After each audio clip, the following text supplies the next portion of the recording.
வணக்கம் நண்பர்களே, நிலவேவா சேனலுக்கு உங்களை அன்புடன் அழைக்கிறேன்.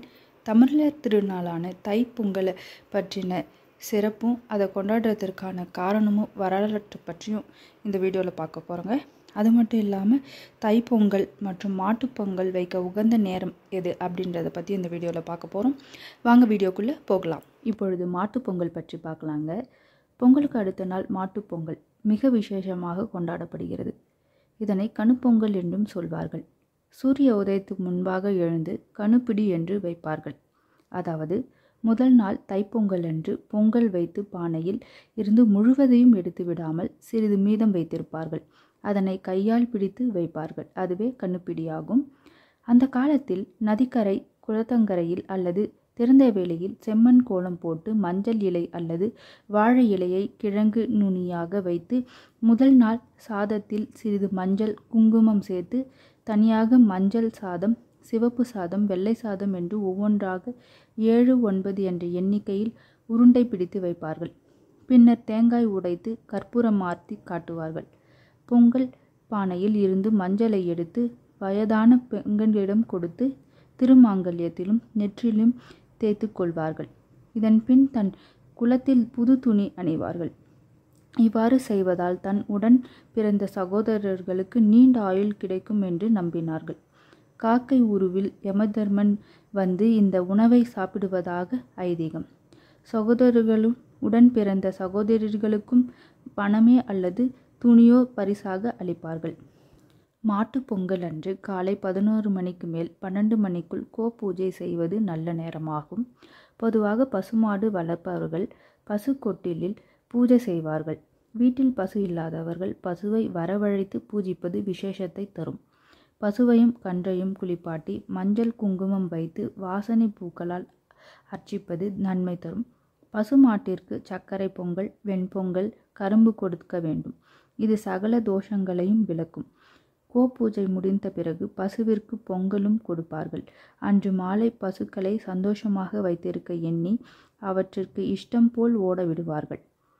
மாட்டுப்பொங்கல் அன்று கிராமங்களில் ஊர் கூடி ஊருக்கு வெளியே ஒரு பெரிய மேடை இடத்தில் கள்ளிச்செடி புள்ளிகளை கொண்டு மிக பெரிய வட்டத்தை உருவாக்குவார்கள்.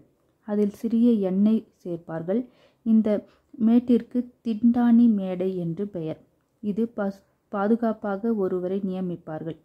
அவற்றை திண்டானி காவலர் என்பார்கள். பின் ஊரில் உள்ள மாடுகளை அந்த வட்டத்திற்குள் கொண்டு வந்து கலச தீர்த்தத்தையும் அதன் மேல் சிறிது தெளித்து பின் ஆவாரம்பூ, பிரண்டை ஆகியவற்றை அதன் தலையில் ஒரு மாலையாக கோர்த்து அணிவிப்பார்கள். ஒருவர் சேக்கண்டி அடிப்பார், ஒருவர் தீச்சட்டி எடுப்பார், ஒருவர் சங்கு ஒலிப்பார். எல்லோரும் மகிழ்ச்சியாக விசேஷமாக பாடிக்கொண்டே திண்டானி மேடையை சுற்றி வருவார்கள். அப்பொழுது பொங்கலோ பொங்கல், மாட்டுப் பொங்கல் என்று அனைவரும் கூறுவார்கள். இதை மாலையில் தான் ஆரம்பித்து செய்வார்கள். இரவு நீண்ட நேரம் ஆகிவிடும். அப்பொழுது திண்டானி மேடையில் ஊர்கூடி பொது பொங்கல் வைப்பார்கள். ஒரு பெரிய வாழை இலையில் பொது பொங்கலை கொட்டி கற்பூரம் காட்டி பூஜை செய்வார்கள். பொங்கலை பசுமாட்டுக்கு கொடுப்பார்கள். தாங்களும் பிரசாதமாக எடுத்துக்கொள்வார்கள். பின் அனைவரும் பசுமாடுகளை வீட்டிற்கு அழைத்து வந்து அவரவர் வீட்டு வாசலில் நிற்க வைத்து ஒரு திஷ்டி கழிப்பார்கள். மாட்டுப் பொங்கல் வைக்கக்கூடிய உகந்த நேரம் எது என்று இப்போ பார்க்கலாங்க. வீட்டு பொங்கலுக்கு மறுநாள் மாட்டுப் பொங்கல் வைப்பது கொண்டாடுவது வழக்கமாகும். 16/1/2024 செவ்வாய்க்கிழமை அன்று மாட்டுப் பொங்கல் வருகின்றது. அன்று காலை 7:30 மணிக்கு மேல் 8:30 மணிக்குள் பொங்கல் வைத்து பூஜை வழிபடுவது உகந்த நேரமாகும். மாடுகளுக்கு கண்டிப்பாக பொங்கல் நைவேத்தியம் வழங்க வேண்டும். இதன் மூலம் லட்சுமி கடாட்சம் பெருகும். அன்றைய தினம் மாட்டுப் பொங்கலை குளிப்பாட்டி அலங்கரித்து மாடுகளில் கழுத்தில் பூ மாலை, கரும்பு மாலை கட்டி வழிபடுவது நல்லது. நைவேத்தியத்தில் சிறிதளவு குடும்ப உறுப்பினர்களும் சாப்பிட வேண்டும். அப்பொழுதுதான் சலிக்காத உழைத்து வாழும் குணம் நமக்கு வந்து சேரும் என்று முன்னோர்கள் நம்பினார்கள்.